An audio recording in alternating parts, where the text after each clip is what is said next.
Hello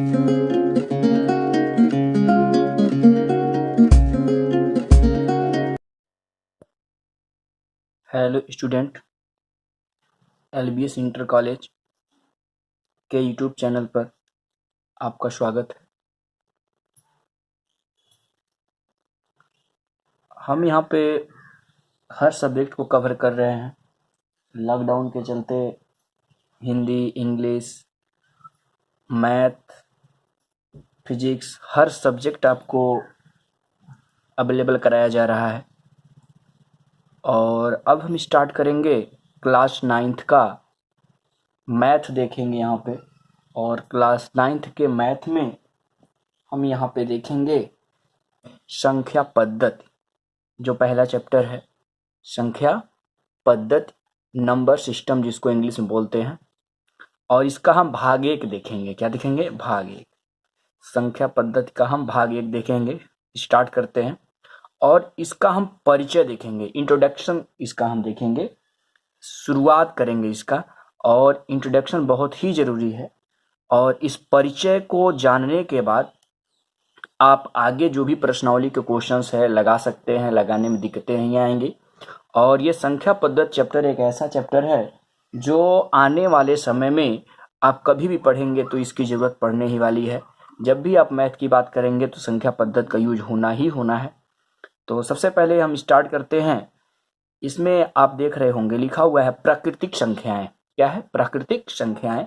इसको English में बोलते हैं नेचुरल नंबर्स। क्या बोलते हैं? Natural numbers. नेचुरल नंबर्स क्या होता है या प्राकृतिक संख्याएं क्या होती हैं? यह संख्याएं 1 से अनंत तक होती हैं। क्या होती हैं? 1 से अनंत तक। जैसे आप संख्याएं देखे होंगे 1 2 3 4 5 काउंट किया जाता है, तो 1 से लेके अनंत तक, जहां तक आप सोच भी नहीं सकते हैं, काउंट करते जाइए करते जाइए करते जाइए, जो खत्म ही नहीं होगा, वहां तक जितनी संख्याएं मिल जाएंगी 1 से लेके अनंत तक जो भी संख्याएं होंगी वे सब के सब क्या कहलाती हैं? प्राकृतिक संख्याएं। क्या कहलाती हैं? प्राकृतिक संख्याएं कहलाती हैं। जैसे 1 2 3 4 5 6 7 8 9 10, आगे बढ़ते जाइए, ये सब क्या है? प्राकृतिक संख्याएं हैं। अब आगे बढ़ेंगे हम। इसके बाद आती हैं पूर्ण संख्याएं। मैं संख्याओं के बारे में, संख्या पद्धति में क्या पढ़ना है? संख्या के बारे में पढ़ना है। तो सबसे पहले संख्याएं कितने टाइप की होती हैं उनको ही हम लोग पढ़ रहे हैं। अब आता है पूर्ण संख्याएं। क्या आती हैं? पूर्ण संख्याएं। इसको इंग्लिश में बोलते हैं होल नंबर्स। क्या बोलते हैं? Whole numbers. यह संख्याएं 0 से अनंत तक होती हैं। मतलब 0 से लेके, पूर्ण संख्या क्या होती है? 0 से लेके अनंत तक होती हैं। 0 से लेके कहां तक होती हैं? अनंत तक होती हैं। जैसे में देखिए आप यहाँ पे 0 1 2 3 4 आगे बढ़ते जाएंगे। 0 से लेके, देखिए प्राकृतिक संख्या में क्या लिए थे हम? प्राकृतिक संख्या में 1 से स्टार्ट किए थे, अनंत तक गए थे। और यहाँ पे भी अनंत तक ही जाना है, लेकिन हमें कहाँ से स्टार्ट करना है? 0 से स्टार्ट करना है। इसमें 0 भी शामिल हो जाता है। इसके बाद आपका आता है, जैसे पूर्णांक की अगर मैं बात करूं तो पूर्णांक जो है 2 टाइप के होते हैं। देखिए जैसे एक ऋणात्मक पूर्णांक हो गया और एक धनात्मक पूर्णांक हो गया। 0 के इधर सब क्या है? धनात्मक पूर्णांक, और 0 के इधर क्या है? ऋणात्मक पूर्णांक है। इसके बाद आता है अभाज्य संख्याएं। क्या आता है? अभाज्य संख्याएं। इसको इंग्लिश में बोलते हैं प्राइम नंबर्स। क्या बोलते हैं? Prime numbers. 1 से बड़ी वे प्राकृतिक संख्याएं जो 1 या स्वयं के अलावा किसी और से विभाजित न हो। ध्यान दीजिएगा, 1 से बड़ी लेनी है, 1 नहीं लेना है हमें। क्या लेना है? 1 से बड़ी। 1 से बड़ी वे प्राकृतिक संख्या, वे नेचुरल नंबर, जैसे 2 3 4 5 6, ये सब नेचुरल नंबर जो 1 से या स्वयं से, या तो 1 से विभाजित हो या फिर स्वयं से विभाजित हो और उसके अलावा और किसी से विभाजित न हो। या तो 1 से विभाजित हो वे संख्याएं जो 1 से बड़ी होनी चाहिए और वो 1 से विभाजित हो सकती हैं, या फिर खुद से विभाजित हो सकती हैं, किसी दूसरे से विभाजित नहीं हो सकती। तो ऐसी संख्याओं को बोलते हैं अभाज्य संख्याएं। जैसे 2 3 5 7 11। जैसे 2 1 से तो क्या हो जाएगा? विभाजित हो जाएगा। 1 से तो सब विभाजित हो जाते हैं, और 2 खुद से विभाजित होगा, लेकिन इसके अलावा, अपने आप के अलावा और 1 के अलावा किसी और से विभाजित नहीं होगा। ऐसे 3 भी है, ऐसे 5 और 7 और 11। अपने अलावा और 1 के अलावा ये सब किसी और से विभाजित नहीं होते हैं, इसलिए इनको अभाज्य संख्याओं की श्रेणी में रखा जाता है। इसके बाद आपका आता है भाज्य संख्याएं। क्या आता है? भाज्य संख्याएं।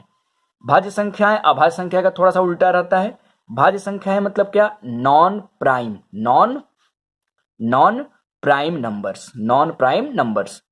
एक से बड़ी वे प्राकृतिक संख्याएं जो एक या स्वयं के अलावा किसी और से विभाजित हो जाए। उसी का उल्टा है।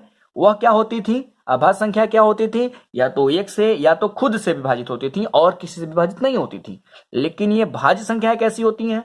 एक से बड़ी तो होती ही हैं, लेकिन एक से विभाजित होती हैं, स्वयं से विभाजित होती हैं और किसी संख्याओं से भी क्या हो जाती हैं? और कोई अगर संख्या हो तो उनसे भी क्या हो सकती हैं? ये विभाजित हो सकती हैं। जैसे चार की मैं बात करूं तो चार एक भाज्य संख्या है। कैसे? चार खुद से विभाजित हो जाएगा, दो से भी कट जाएगा, एक से भी कट जाएगा, तो खुद से विभाजित हो ही रहा था, एक से तो हो ही रहा है और साथ ही साथ दो से विभाजित हो रहा है, एक्स्ट्रा हो गया ना, किसी दूसरे से भी ये विभाजित हो जा रहा है, इसीलिए इसको बोलेंगे भाज्य संख्याएं। अब इसके बाद आपका आता है परिमेय संख्या। क्या आता है? परिमेय संख्याएं। इसको हम इंग्लिश में बोलते हैं रेशनल नंबर्स। क्या बोलते हैं? Rational numbers. इन संख्याओं को p बाई क्यू के रूप में लिखा जा सकता है। मतलब जिन संख्याओं को p बाई क्यू के रूप में लिखा जा सकता है वे क्या कहलाती हैं? परिमेय संख्याएं या रेशनल नंबर्स कहलाती हैं। p बाई क्यू का क्या मतलब है? भिन्न के रूप में, बटे के रूप में लिखा जा सके। जैसे 2/3, 1/2, 3/2। अंशहर के रूप में अगर लिखा जा सकता है तो हम उसको क्या बोलेंगे? परिमेय संख्या बोलेंगे। कोई भी ऐसी संख्या जो अंशहर में लिखा हो, p बाई क्यू के रूप में हो, उसको हम क्या बोलेंगे? परिमेय संख्या बोलते हैं। इसी तरह से आपका आता है अपरिमेय संख्या। क्या आता है? अपरिमेय संख्याएं। इसको बोलते हैं अंग्रेजी में क्या? Irrational numbers. वे संख्याएं जिन्हें p बाई क्यू के रूप में नहीं लिखा जा सकता है, जैसे √2, √3 पाई।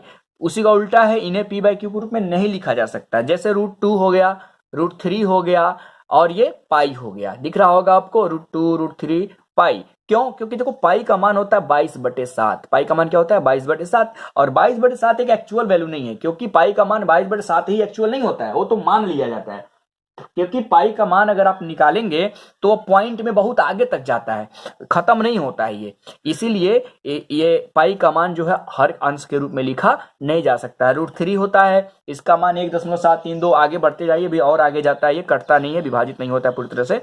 √2 भी समाप्त होने वाली चीज नहीं है।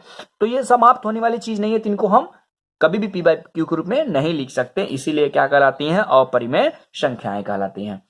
उसके बाद आता है आपका लास्ट जो है इसमें का लास्ट हम देखेंगे वास्तविक संख्याएं। क्या है? वास्तविक संख्याएं। इसको हम इंग्लिश में बोलते हैं रियल नंबर्स। क्या बोलते हैं? Real numbers. देखिए जो जितनी भी संख्याएं आप देखते हैं, जितनी भी संख्याएं आप पाते हैं, रियल नंबर्स में कौन कौन संख्याएं आएंगे? जितनी भी संख्याएं आप देख चुके हैं, अब तक जितना आप पढ़े हैं, वो सारी संख्याएं जो हैं वह किस में आती हैं? रियल नंबर के अंतर्गत ही आती हैं।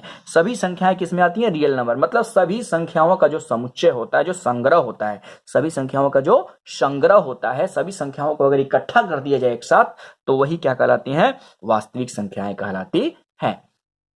तो हमें आशा है कि आपको ये समझ में आया होगा। संख्या पद्धति का परिचय मैंने दिया और समझ में आया होगा, और इसके आगे हम लोग कल देखेंगे मॉर्निंग में। और आज आप लोगों ने परिचय पढ़ा, थोड़ा और हम इसके बारे में देखें। परिचय में एक भाग और बनाएंगे हम, भाग दो में भी कुछ चीजें बताएंगे जिससे आपको चैप्टर्स लगाने में दिक्कत ना हो।